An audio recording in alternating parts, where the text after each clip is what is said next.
Welcome to Career Tools. Today's topic, Offsite Presentation Preparation, Hotel Logistics, Part 3 of 3.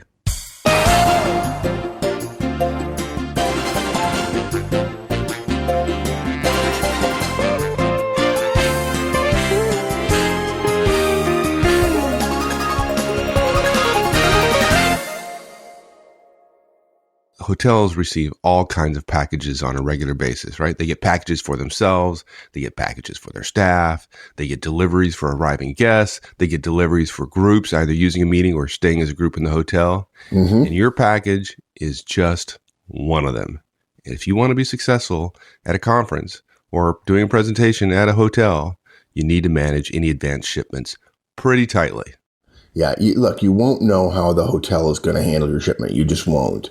We've been shipping packets of materials and equipment to hotels for 20 years, and we still don't understand the logic behind why packages end up where they do and how the specific instructions in the packages are ignored or actioned and what the pattern is. There's just none. We don't get it.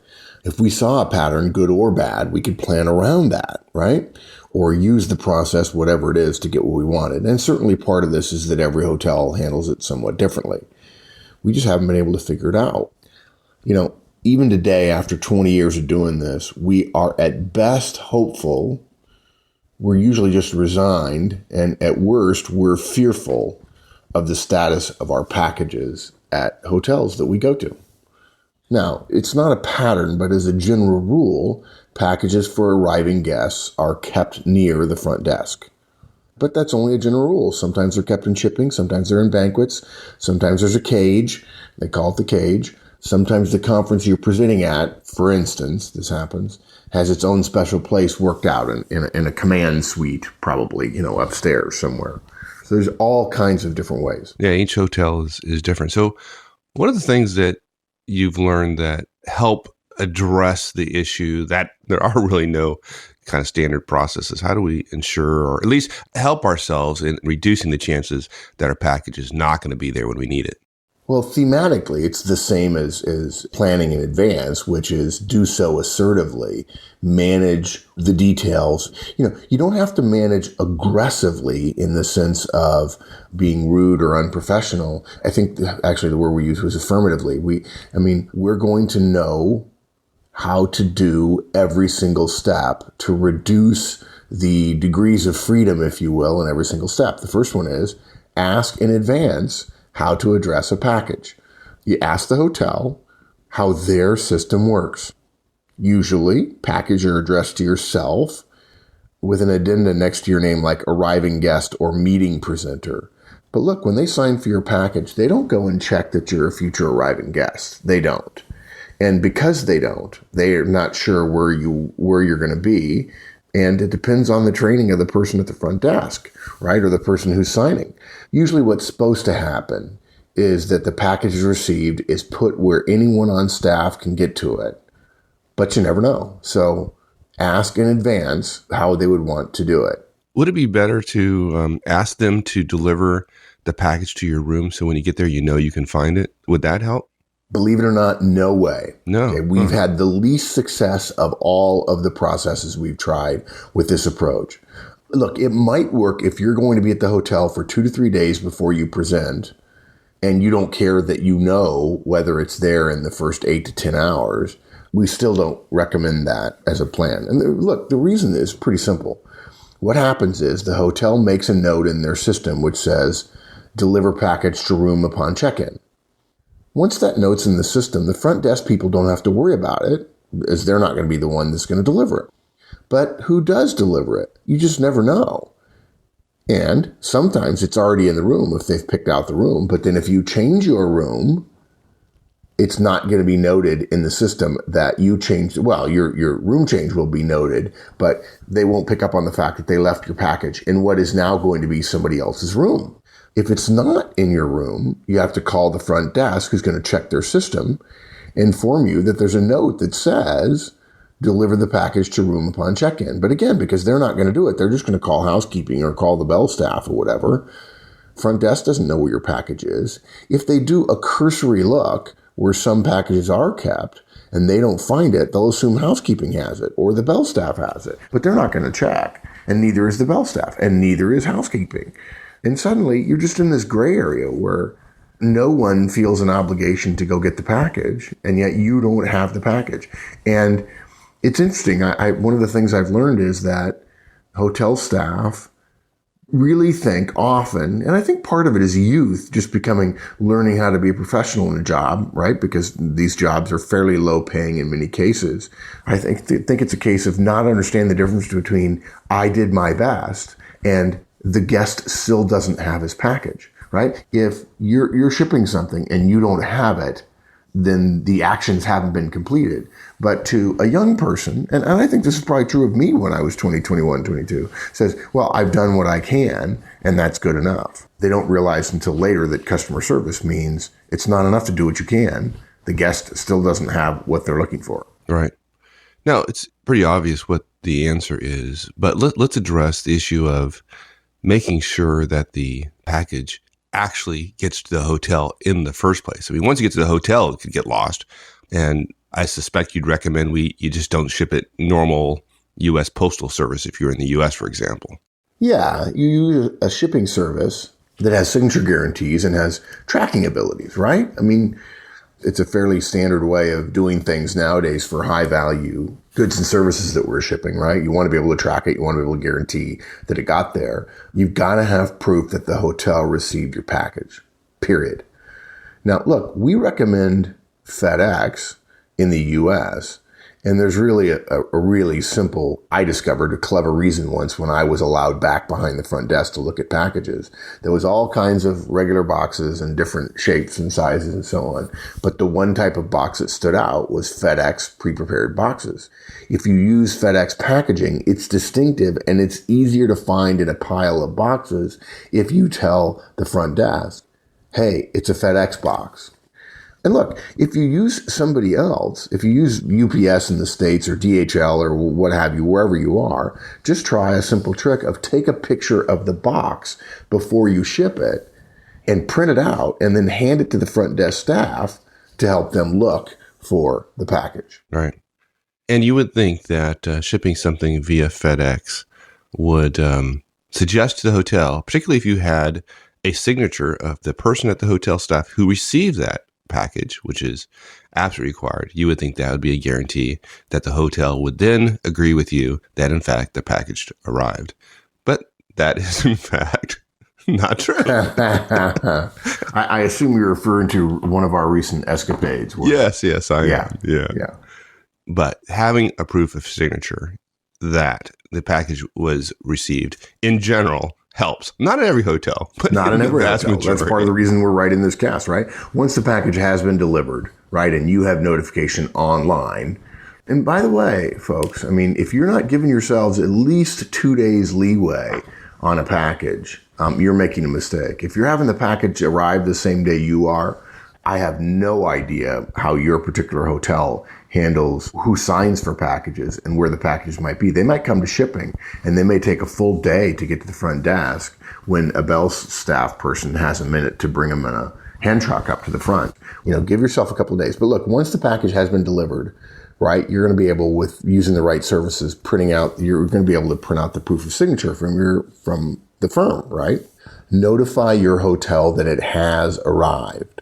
When you arrive, tell the front desk staff who signed for it, okay? It's not that you need that person involved. I mean, Mike was referring to a situation where the hotel told us that because the staff person whose signature was shown didn't remember the package, perhaps FedEx was mistaken, right? You don't want to get into, well, I want to talk to Jennifer because she signed for it. You just want the hotel staff not thinking nor saying the package may not have arrived. Okay, so them knowing that the package is there increases the chances they'll go beyond just doing their best and actually really work hard to try to find the package. Good. Now, if you get there, you have to check whether the package is there as soon as you arrive at the hotel, as Mark just said. But if it's not there, we hate to say this, but you have to escalate right away. The folks at the front desk are not package finders. And if you just leave it with them, and you don't escalate pretty quickly, you're probably going to be disappointed. Yeah, right. I mean, front desk staff don't think of themselves as package finders.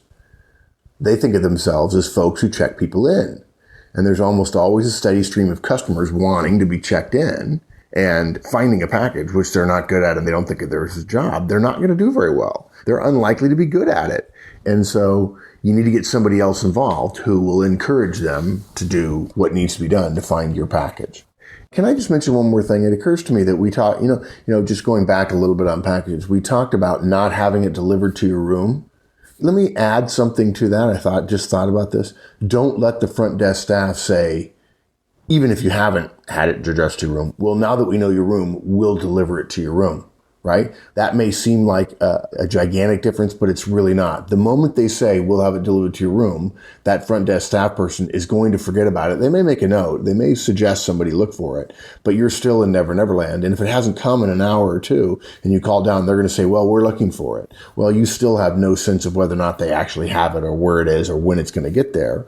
And if you've only arrived the day before and you arrived at 5 o'clock and now it's 8:30, how much longer are you willing to wait before you're going to get everybody on the hotel staff looking for your package that you need tomorrow morning at 8 a.m., right? So in addition to not having it shipped to your room or taken to your room by telling them so in advance, don't let them send you up to your room without your package. Have somebody start looking for it and encourage them to find it before you go. If they tell you, I'm going to go deliver it to your room, or we'll have it delivered to your room, you'll never know. You'll be calling and you'll be wondering. So another additional caution there. Sorry about that. Good point.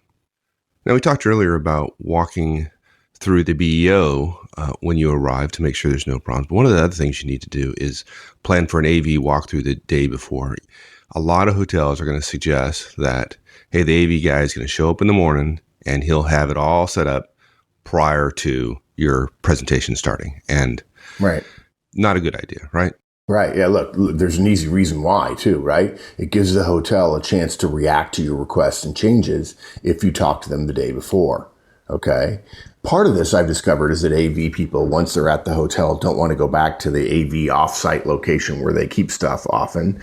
Or if they're at the hotel, they want to in then go home. Or if they're at the office, they don't want to come over and then come back. Right. And they generally don't like leaving their equipment at the hotel overnight in many cases. And so they don't want to come over late in the day to plan for the next morning. And they think of themselves as professionals, and therefore they don't need to set up something the night before that they've done 100 times the morning of. But remember, they're going to be setting up the morning of the same way everybody else wants it, based on what the AV person wants, who has no idea about presenting. Even if you're one of the attendees of the meeting and you're one of a number of presenters, even if you're going to be able to see the room as an attendee the day of your presentation, we still recommend you plan for an AV walkthrough the day before.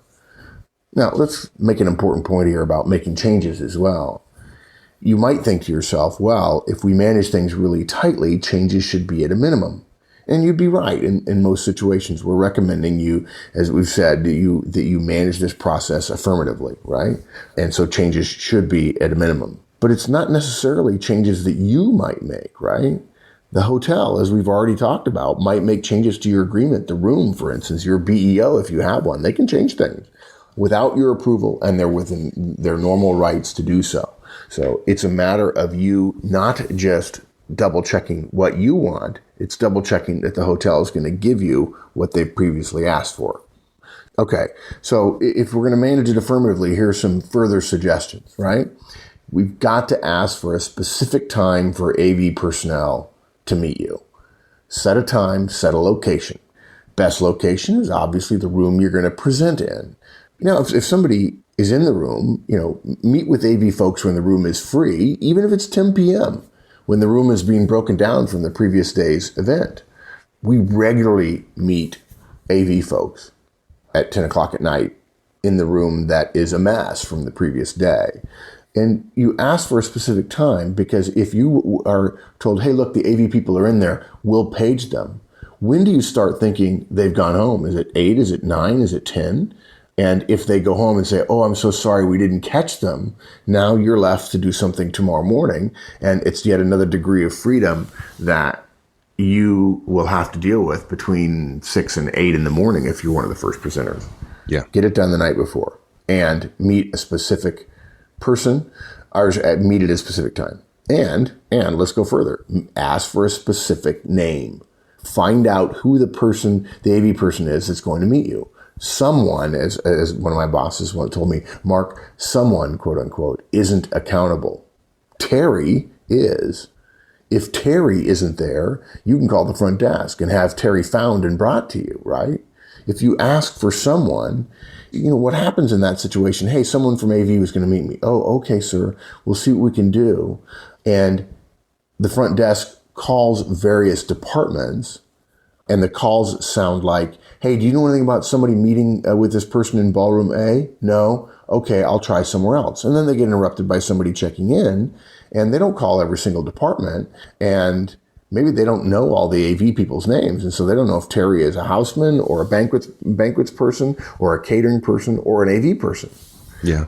You've got to ask a particular person's name, so then you can call and say, okay, look, I was supposed to meet Terry of the AV staff here at 9 p.m. He's not here. Do you have a cell phone, a pager? Can we escalate to the AV manager's name? Yeah. And if you can, get Terry's phone number. Yeah, absolutely. And sometimes it's not Terry not showing up. It's, your flight is late. You're scheduled to meet with somebody at 6 o'clock. Your flight's not going to arrive till 7. It'd be reasonable to give Terry a call and make sure that he can be there at 8 or 9. Yep. When you finally do arrive. And certainly you would not be on the last flight of the day, right? You'd certainly. Oh, yeah. If your flight were canceled, you'd have options, wouldn't you? Yes. Yeah, please, folks, don't be flying on the last flight of the day when the next day you're presenting. I mean, you may think I get a couple extra hours out of work, but that doesn't matter if you're then not there when you're supposed to be presenting. Yeah, that would be a big mistake. Okay, so then obviously then one of the things you got to do is test the house sound quality, the laptop connections, the video quality, all that kind of stuff. And again, you're doing it the night before. So if something goes wrong, you have an opportunity to fix it. Yeah, absolutely. You still have to check house sound, right? Ideally, we recommend you insist, if you will, using the idea of managing this affirmatively, you insist you're going to check it with your setup, with your equipment. Now look, sometimes it really is terrible. And so it's best to use speakers, but frankly, it's pretty rare. It has become the norm in a lot of AV companies to insist on speakers or to act as if speakers are better because, as Mike said, the sound fidelity is really, really high. We don't recommend that, and often that's more expensive. And look, you need to find out how to adjust sound in the room. Mike and I have both seen that hotel staff and AV personnel are motivated to keep you away from messing with their systems. And they try to send a message that they're customer service oriented by doing things for you. But look, that only works if they can respond in 20 seconds, and they never can. And by the way, those of you who are thinking, well, I don't use house sound because sometimes it's possible that house announcements will be piped in through the house sound. That does rarely happen where a room is broken down and the house sound doesn't allow the sound to be broken down. That's a different issue. You have to ask if you're in a room that has sliding walls in it, like a part of a ballroom or a configurable room. You have to ask, is there anybody else who will be hearing this sound, or is anybody else's sound who might be piped in? But that's pretty darn rare. But you need to know where the volume knob is, so in case someone else takes over and they're louder or softer than you, you'll be able to adjust it. And sometimes if it's a bigger room, there'll be multiple handheld microphones for questions if you're up on a dais. And if that's the case, then you'll want to check each one of those microphones as well. Yeah, each one of those microphones with the people who will be speaking into them. Yeah, exactly. Yeah. Now, look, we said you're going to manage this affirmatively, but that doesn't mean that the hotel or AV folks are going to be excited about testing everything the night before. Many of them, in fact, pride themselves on being there super early, sir. We'll be there super early the morning of your presentation. And they're selling it as, we're willing to be here as early as you are. Unfortunately, as Wendy reminded me when we were talking about this cast a couple weeks ago, if you want to get a hotel person in a meeting room before 6 a.m., we mentioned that we start our conferences at 8 a.m., so we're in the room at 6 a.m. Well, Wendy or Maggie likes to be there before we are to make sure everything's just right. To get somebody in a room before 6 a.m. is nearly impossible. You have to tip and beg and cajole. But them being there super early is not helpful in two ways. One, as we mentioned, it gives them less time to react to changes. And you never know, something could happen the night before. Okay. Or the second thing is they're not there, right? They say they're going to be there at 6 or 6:05 or 6:15 or 6:30, and they're not there. And at what point, if they're supposed to be there at 6:30, at what point do you call? It's 6:35? Or do you wait till 7 when now you start sweating? Am I going to have the AV that I want for my presentation?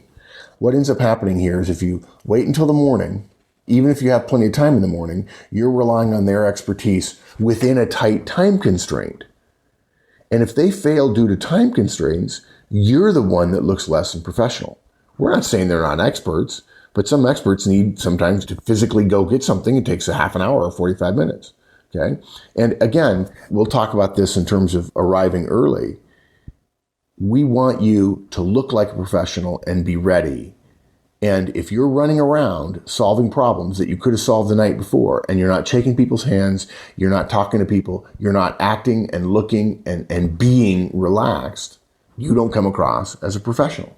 Particularly if you're the first presenter and everybody else the rest of the day is going to benefit from you, and you're running around right before your presentation, you're all worried and nervous, but the rest of the people for the rest of the day, everything's fine for them. Now, we mentioned Terry earlier as the AV support person, but if you meet Terry the night before and it's not Terry supporting you the next day, then having Terry's phone number is not going to help you a lot. So you need to find out who you're going to call for support. Now, make sure, because hotels are going to say, well, call guest response, dial 0. You'll get somebody, they'll help you, they'll track somebody down, right? Or some other kind of general response number. Yeah, they market them, right? The at your service line. Yeah. The not at your service line. I'm sorry. Yeah. Maybe we should strike that out. Well, we probably won't. It doesn't work, particularly with AV. When you have a problem now. Your speaker's not working, or there's crackling, or the microphone's not working. What are you going to wait for half an hour for somebody to show up? So you need to have the number, their beeper number, some way of getting hold of the AV person directly when you have an issue. And it also helps to have the banquet manager's name and cell number, right? You got to have that as well. Right. But I'd recommend you have the AV person's number and contact information as well, the person who's going to be supporting you that day. Right. One more thing. The last point we're going to do is arrive very, very early and be ready to work. There is one more thing that's not really related to AV, but it's related to hotels in general. And I think both Mike and I are feeling a little bit bad that we don't mean to be raining on hotels' parades, because we spent many, many nights of our lives in hotels, and we generally like them and we get good service. But presentations are a tough one because so many parts of the hotel are involved, and nobody's really in charge in many locations. Many properties. But one thing I will say, that if you start to have real problems with service and you're wondering whether or not things are going to get done in a way that will allow you to present professionally, because remember, even if you don't present professionally, you're still going to pay the hotel. And part of your agreement with the hotel is that they're going to provide you what you need. And as long as you're asking for something that they previously agreed to, there's nothing wrong with affirming your desire to have it. But I'm just going to suggest, if you really need help escalating, the thing to do is to ask for the manager on duty. And when a houseman or a bellman or a front desk person or a catering person, if there's a problem, not intentionally or maybe intentionally, who knows, and you don't know what to do and you're not getting the right answer, and someone is putting their foot down when in fact you have evidence that they ought not to be on the BEO, for instance, simply say, hey, I'd like to talk to the manager on duty. Would you please bring the manager on duty here? Now, mind you, what they will say is, well, I'll be happy to solve your problem for you. And you say, hey, thank you for that, and I'd like to talk to the manager on duty. And if you'll remember, we recommended you say MOD, right? Well, sir, if you'll tell me what it's about, perhaps I can address it. Well, what it's about is, I'd like to talk to the MOD, please. And if you don't get a good answer from the MOD, or somebody says, well, he's busy, he's unavailable, say, I'd like to speak to the general manager, please. Don't be afraid when you get into the last few hours, or if you're really stunned that it's night and day different from what you've previously agreed to. If you really feel like there's being a service breakdown, don't hesitate. We're not suggesting it's a knee-jerk response to every small problem. If they can't find your package in 15 minutes, don't ask to speak to the MOD. We ask you to use your judgment, and calling for the MOD, or in a really egregious case, calling for the general manager, is not inappropriate. And I define egregious as you believe, particularly the day of, something is not happening, which is going to affect your ability to present to your audience, which is why you're in the hotel to begin with. So don't be afraid to escalate. Yeah, good point. There is a mistake of thinking that because these folks, the hotel folks, are doing it every single day, that you are not the expert. And therefore, you're going to defer to them. And unfortunately, most of them have not done it every single day for the rest of their lives because there's so much turnover. And in the end, it doesn't matter. You're responsible for the results. You're responsible for the impact you're going to have on your audience. Even if you're a little nervous or a little unsure of yourself, you need to assert yourself if you want to have the results that you need to have.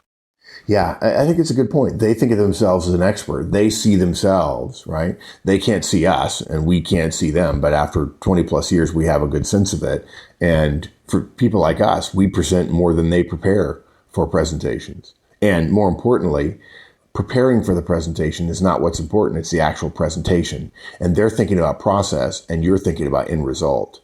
And if the process is perfect and the end result is terrible and they say we followed the process and then they get a really bad end, you get a really bad end result because of lack of support, that's a failure.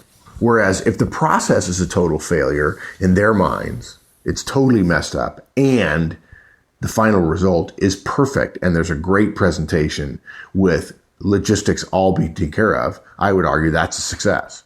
And not to drag this point out too far, the hotel staff you're absolutely right, are going to evaluate the event based on how well the process flowed. But the fact is, they are not observing your presentation. They're not in the room. They have no idea whatsoever whether or not your presentation was successful or not. And they can walk away thinking the thing's complete success and your audience doesn't. And that is not a success from your perspective. Right.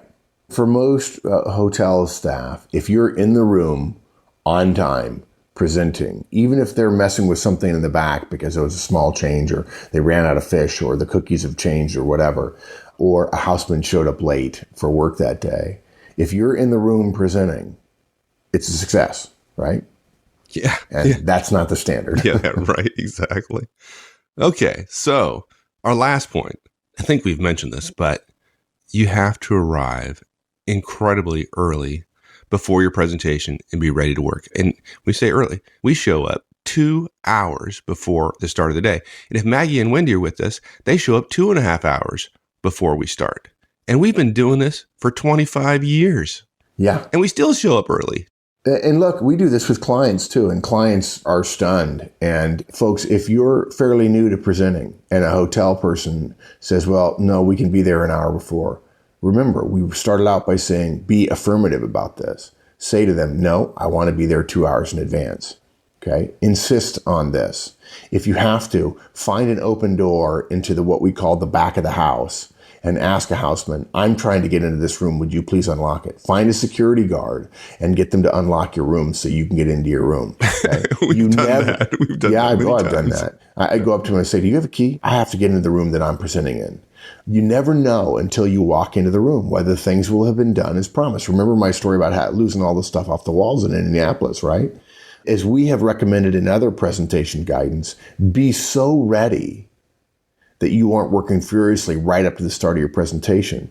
Be ready an hour before so you can greet your guests, you can greet your participants, you can greet your audience members. You can appear relaxed and comfortable rather than rushing around. You don't want to be wiping sweat off your brow or putting on your suit coat at the last minute because there's stuff that's not done that you could have managed assertively, affirmatively, 24 hours or even 12 hours before. Folks, I promise you, the time you think your room is finally ready and you don't show up until 45 minutes before your presentation because you checked everything the night before is the morning that things are going to be a disaster. And conversely, we're also telling you, if you show up 2 hours before, Murphy's Law are going to keep it so that it was exactly like you left it the night before. And we still recommend coming in 2 hours before. Drink some coffee, relax a little bit, but be there 2 hours before at a minimum. Yeah, that's how the professionals do it. Yep, exactly. And right, we know what we're doing. And oftentimes we're busy for an hour and a half beforehand, even though we checked it the night before. And we do this 30 times a year, right? Yeah. It's unbelievable. I wish it were not so. I'd rather get another hour and a half worth of sleep, but unfortunately, that's not the way it works. Okay. So wrapping up real quickly here. We recommended you manage the location staff affirmatively. I know this is a long cast. We had a lot of specific recommendations. Hope that helps you all. Please manage your advanced shipments tightly. Ship with FedEx. Bring a signature, and make sure you don't go upstairs to your room without seeing your stuff. Let's make it simple and say without seeing your stuff. Plan for an AV walkthrough the day before. Understand that AV staff don't work for the hotel. It may be a little bit harder. You may have to plan a little bit more. And of course, arrive very, very early before your presentation. Be ready to work. We wish it were easier. Okay. We don't mean this is an indictment of the hotel industry, because we've had hotels that do it very, very well. But it's not as easy as we want it to be. After 25 years of presenting nearly everywhere on the globe, we can say categorically there's no silver bullet to this stuff. It is just plain hard work to manage it, to reduce your levels of freedom, your level of uncertainty, to reduce the chances of a disaster. Managing your logistics happens every trip, and it takes really assiduous advance work and follow-up and follow-up and follow-up. It would seem that Murphy lives in hotels. Okay? If you catch yourself assuming something about what's going to happen, you're in dangerous territory. You're going to make decisions based on what may end up being faulty later. Keep a checklist, trust nobody, and be thankful when all this hard work achieves maybe not even success, but it achieves the absence of an unmitigated disaster. There you go. All right, my friend. Thanks, partner. Thank you. We'll see you. Thanks, everyone. We'll see you all next week. In the meantime, have a great one. So long.